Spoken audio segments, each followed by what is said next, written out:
ரம்ஜான் விடுமுறைக்கு வந்த கல்லூரி மாணவன் பலி, சேரன் மகாதேவியில் மிளா மான் மோதி கோர விபத்து, வனத்துறை அலட்சியமே காரணமா? நெல்லை மாவட்டம் சேரன் மகாதேவியில் பெட்ரோல் பங்க் அருகே எதிர்பாராத விதமாக சாலைக்கு வந்த மிளா வகை மான் மோதியதில் கல்லூரி மாணவர் ஒருவர் சம்பவ இடத்திலேயே உயிரிழந்தார். ரம்ஜான் பண்டிகை கொண்டாட்டத்திற்காக ஊருக்கு வந்த இடத்தில் நிகழ்ந்த இந்த துயரச் சம்பவம் அப்பகுதியையே சோகத்தில் ஆழ்த்தியுள்ளது. சம்பவத்தின் பின்னணி: சேரன் மகாதேவி வைத்தி மேல வீதியைச் சேர்ந்தவர் முகமது ரியாஸ்தீன். இவர் திருச்சியில் உள்ள தனியார் கல்லூரி ஒன்றில் வணிகவியல் இறுதியாண்டு பயின்று வந்தார். எதிர்வரும் ரம்ஜான் பண்டிகையை குடும்பத்துடன் கொண்டாடுவதற்காக சில நாட்களுக்கு முன்புதான் இவர் சொந்த ஊருக்கு வந்திருந்தார். இன்று காலை தனது இருசக்கர வாகனத்திற்கு எரிபொருள் நிரப்புவதற்காக சேரன் மகாதேவி பகுதியில் உள்ள பெட்ரோல் நிலையத்திற்கு சென்றுள்ளார். அப்போது எதிர்பாராத விதமாக வனப்பகுதியிலிருந்து ஊருக்குள் புகுந்த பிரம்மாண்டமான மிளா வகை மான் ஒன்று மின்னல் வேகத்தில் ரியாஸ்தீனின் இருசக்கர வாகனத்தின் மீது மோதியது. சம்பவ இடத்திலேயே பறிபோன உயிர்.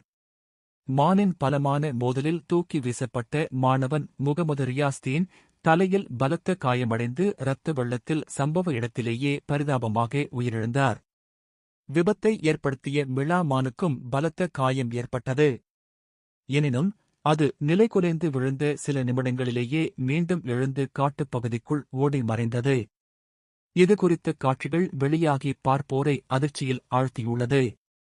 வனப்பகுதியை விட்டு விலங்குகள் வெளியேறுவது ஏன்? இந்த சோகச் சம்பவத்தைத் தொடர்ந்து அப்பகுதி பொதுமக்கள் வனத்துறையினர் மீது கடும் அதிருப்தியில் உள்ளனர். இதுகுறித்து பொதுமக்கள் தரப்பில் கூறப்படுவதாவது: காடுகள் அழிப்பு: சேரன் மகாதேவியிலிருந்து சுமார் 4 கிலோமீட்டர் தொலைவில் உள்ள வனப்பகுதிகளில் தனிநபர்கள் சிலர் சட்டவிரோதமாக மரங்களை அழித்து வருவதால் விலங்குகளின் வாழ்விடங்கள் சுருங்கிவிட்டன. உணவு மற்றும் தண்ணீர் பற்றாக்குறை: காடுகளில் மரங்கள் மற்றும் இயற்கை வளங்கள் அழிக்கப்படுவதால் இரை மற்றும் தாகத்தை தணிக்க தண்ணீர் தேடி மிளா போன்ற விலங்குகள் ஊருக்குள் சகஜமாக புழங்கத் தொடங்கியுள்ளன. வனத்துறை அலட்சியம்: விலங்குகள் ஊருக்குள் புகுவதைத் தடுக்க வனத்துறையினர் முறையான தடுப்பு நடவடிக்கைகளை மேற்கொள்ளவில்லை என்பதே மக்களின் பிரதான குற்றச்சாட்டாக உள்ளது. போலீசார் விசாரணை: சம்பவம் குறித்து தகவல் அறிந்த சேரன் மகாதேவி போலீசார் விரைந்து வந்து மாணவனின் உடலை கைப்பற்றி பிரேத பரிசோதனைக்காக மருத்துவமனைக்கு அனுப்பி வைத்தனர். இது தொடர்பாக வழக்கு பதிவு செய்துள்ள போலீசார் விபத்து குறித்து தீவிர விசாரணை மேற்கொண்டு வருகின்றனர். சோகத்தில் ஆழ்ந்த ஊர். ரம்ஜான் பண்டிகை நெருங்கும் வேளையில் வீட்டின் மகிழ்ச்சியாக இருந்த இளம் கல்லூரி மாணவர் காட்டு விலங்கு மோதி உயிரிழந்தது அவரது குடும்பத்தினரை மட்டுமன்றி ஒட்டுமொத்த சேரன் மகாதேவி ஊரையே பெரும் சோகத்தில் ஆழ்த்தியுள்ளது.